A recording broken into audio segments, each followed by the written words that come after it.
से। मेरा सवाल है कि कुछ दिन पहले अशोक गहलोत जी भी यहाँ आए थे, प्रेस कॉन्फ्रेंस की थी, तो उन्होंने एक बात कही थी कि हालांकि टिकट डिस्ट्रीब्यूशन को उन्होंने कहा कि सब कुछ ऑल इज वेल है, लेकिन आप क्या मानते हैं जिस तरह से उन्होंने कहा कि कांग्रेस में जो उम्मीदवार बनता है मुख्यमंत्री का, वो मुख्यमंत्री कभी नहीं बन पाता है, और मैं मुख्यमंत्री की कुर्सी छोड़ना चाहता हूं लेकिन ये कुर्सी मुझे नहीं छोड़ रही, शायद छोड़ेगी भी नहीं। आपकी प्रतिक्रिया? इस पे प्रतिक्रिया देने वाली बात क्या है? उन्होंने जो बोला वो उनके बहुत दशकों का अनुभव है, अनुभव के आधार पे बोला होगा।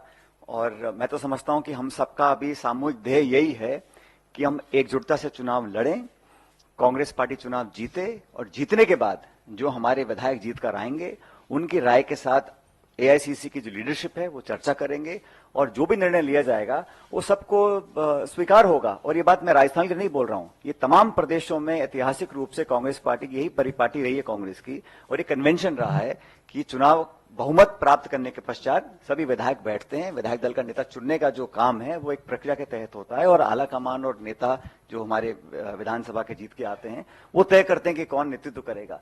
तो उन्होंने जो बोला बिल्कुल ठीक बोला। सर, सचिन जी, आप नई बात बता रहे हैं, मतलब कि ऐसा लग रहा था कि मैं इधर हूँ, ऐसा लग रहा था कि कांग्रेस पार्टी ये मान के चल रही है कि अगर सत्ता में आएगी तो अशोक गहलोत ही सीएम बनेंगे, तो ये क्या चेंज ऑफ टैक्टिक है या भविष्य के? और मैं कंप्लीट कर लेती हूँ सवाल। हाँ। और दूसरा कि आप अशोक गहलोत साहब के लिए बैटिंग कर रहे हैं यहाँ पे, तो क्या आज राजस्थान सरकार और गहलोत को पायलट की जरूरत आन पड़ी है? क्योंकि उन्होंने ऑलरेडी प्रेस कॉन्फ्रेंस कर चुके हैं। वो बात किसी एक व्यक्ति की नहीं है, बात मेरी या किसी नेता की नहीं है, बात संस्था की है, बात लोकतंत्र की है, बात इंस्टीट्यूशंस की है। और जिस प्रकार का एक नॉर्मल बन गया है, किस प्रकार की कार्रवाई होगी, दो चार लोग चिल्लाएंगे चीखेंगे और फिर उसको भूल जाएंगे, ये मैं समझता हूं लॉन्ग टर्म के लिए, डेमोक्रेसी के लिए, हमारे जो इंस्टीट्यूशंस हैं उसके लिए सही नहीं है। मैं ये एक दल, एक नेता, एक घटनाक्रम के बारे में नहीं बोल रहा हूं, मैं जनरली बताना चाहता हूं कि ये परिपाटी अभी पड़ी है पिछले 5-7 सालों में, ऐसे पहले नहीं था।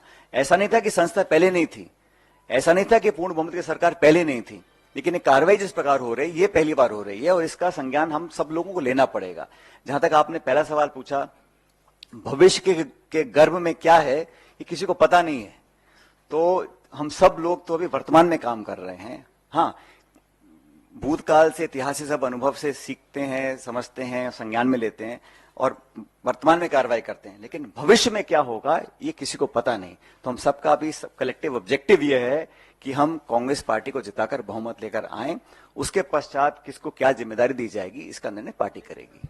सब लोग ये पूछना चाह रहे हैं क्योंकि गहलोत साहब ने कहा कि मैं तो छोड़ना चाह रहा हूं, ये कुर्सी मुझे छोड़ नहीं रही और ना आगे छोड़ेगी, तो सब लोगों का ये जानना कि आपके पास चूंकि जिम्मेदारी है, आपकी कोई केमिकल इस तरह का इजाद आपने किया कि जो चिपकी हुई कुर्सी उसको आप अलग कर सकें, कोई इस तरह का कोई अनुसंधान आप कर रहे हैं? दूसरी हमारे यहाँ सुनो मेरी बात, दूसरी बात, एक छोटा सवाल, आपने तमाम प्रक्रिया बता दी कि हमारी पार्टी में ये प्रक्रिया है, तो प्रक्रिया के तहत 2 ऑब्जर्वर गए थे, प्रक्रिया के तहत उन्होंने विधायक दल की बैठक बुलाई, तो उस प्रक्रिया का पालन तो वहां हुआ नहीं, तो आप कैसे उम्मीद करते हैं कि आगे प्रक्रिया का पालन होगा? है जो आप, मैं जानता हूं उसे क्या बुलवाना चाह रहे हो, लेकिन जो जिस घटनाक्रम का आपने उल्लेख किया है वो भी एक शोध का विषय है कि वो, लेकिन वो अतीत में है। मैंने कहा जो समय निकल गया वापस आने वाला नहीं है, अब हमें आगे की तरफ देखना है। बड़ी चुनौती देश के सामने है, ये 5 राज्यों में अगर कांग्रेस पार्टी जीतती है तो निश्चित रूप से 2024 में इंडिया अलायंस सरकार बनाएगी भारत में।